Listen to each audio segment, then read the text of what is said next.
Attitude is everything.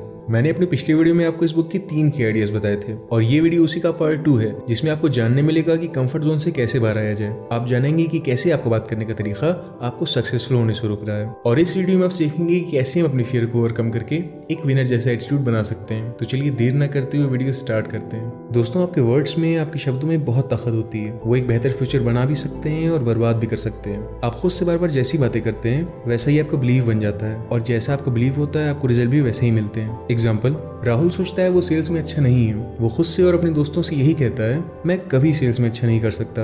अब वो जितनी बार ये बात बोलेगा उसका बिलीव उतना ही मजबूत होता चला जाएगा, और जब उसका ये बिलीव बन जाएगा कि वो सेल्स में सक्सेसफुल नहीं हो सकता तो वो एक्शंस भी कम लेगा।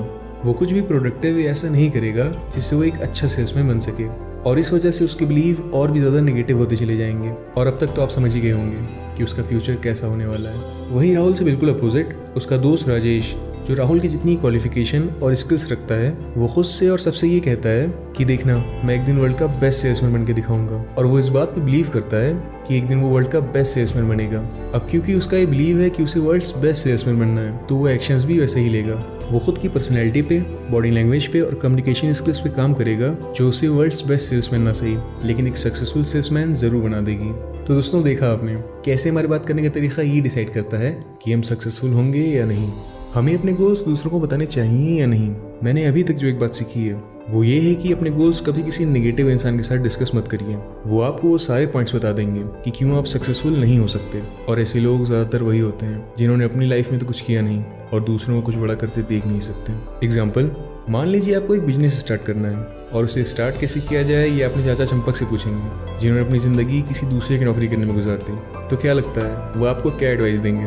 वो आपको एक पूरी लिस्ट दे देंगे कि क्यों आपको बिजनेस स्टार्ट नहीं करना चाहिए, और चाचा चंपक से थोड़ी देर बात करने के बाद आपको खुद पे इतना कॉन्फिडेंस नहीं रह जाएगा कि आप बिजनेस करने के लायक हैं। इसीलिए अपने गोल्स बस उन्हीं के साथ डिस्कस करिए जो आपकी फील्ड की नॉलेज और एक पॉजिटिव एटीट्यूड रखते हैं। हम सभी ऐसे लोगों को जानते हैं जो हमेशा ये कहते रहते हैं कि मैं ये नहीं कर सकता, मैं इसमें अच्छा नहीं हूँ, ये तो मेरे लिए इम्पॉसिबल है। और जब कोई इंसान दिनों रात ऐसी बातें करता है तो वो और कुछ नहीं बल्कि अपने माइंड को फेलियर के लिए प्रोग्राम कर रहा है। क्या आप भी अपनी लाइफ के इन एरियाज को नेगेटिव एटीट्यूड से देखते हैं? रिलेशनशिप, लोग मेरा हमेशा फ़ायदा उठाते हैं। फाइनेंस, मैं हमेशा गरीब ही रह जाऊंगा। करियर, मुझे पता नहीं है मुझे क्या करना है, शायद मैं कभी कुछ नहीं कर सकता। और अगर आप एक ऐसा नेगेटिव एटीट्यूड रखते हैं तो आपको रिजल्ट भी नेगेटिव ही मिलेगा। ये बात याद रखिएगा कि आप जैसी सोच रखते हैं, जैसी बातें करते हैं, आपका सबकॉन्शियस माइंड वैसे ही प्रोग्राम हो जाता है। तो अपने शब्दों की पावर को समझिए और एक पॉजिटिव एटीट्यूड रखिए जो आपको मदद करेगा वो सब हासिल करने में जो आप चाहते हैं। हाउ आर यू, कैसे हो?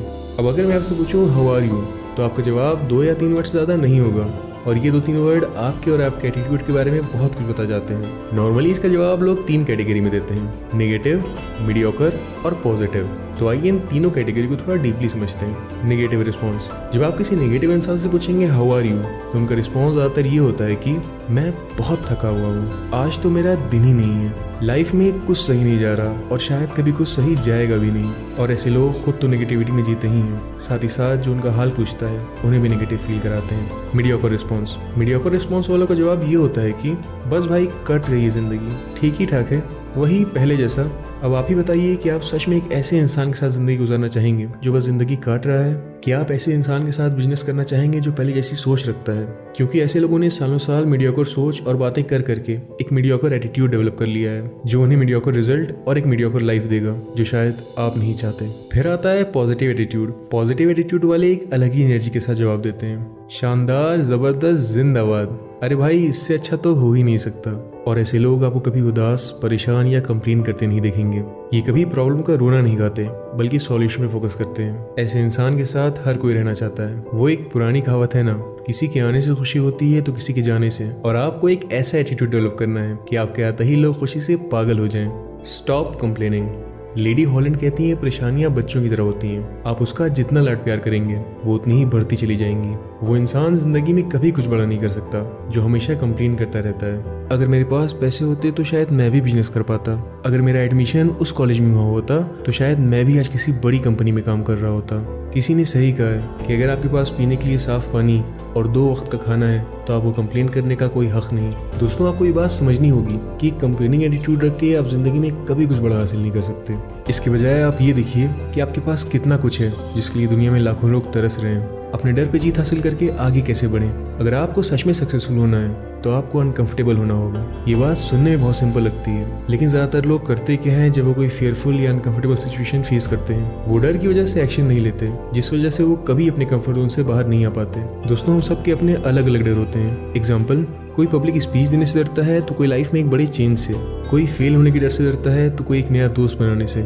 यहाँ डर से ये मतलब है कि जो डर आपके प्रोफेशनल और पर्सनल ग्रोथ के रास्ते में आता है और जिसे अगर आप ओवरकम नहीं करेंगे तो आप लाइफ में कभी कुछ बड़ा नहीं कर सकते। इमेजिन करिए आपका कंफर्ट जोन एक सर्कल है जिसके अंदर आपके वो हैबिट्स और रूटीन्स हैं जिसे करने में आप अनकंफर्टेबल फील नहीं करते।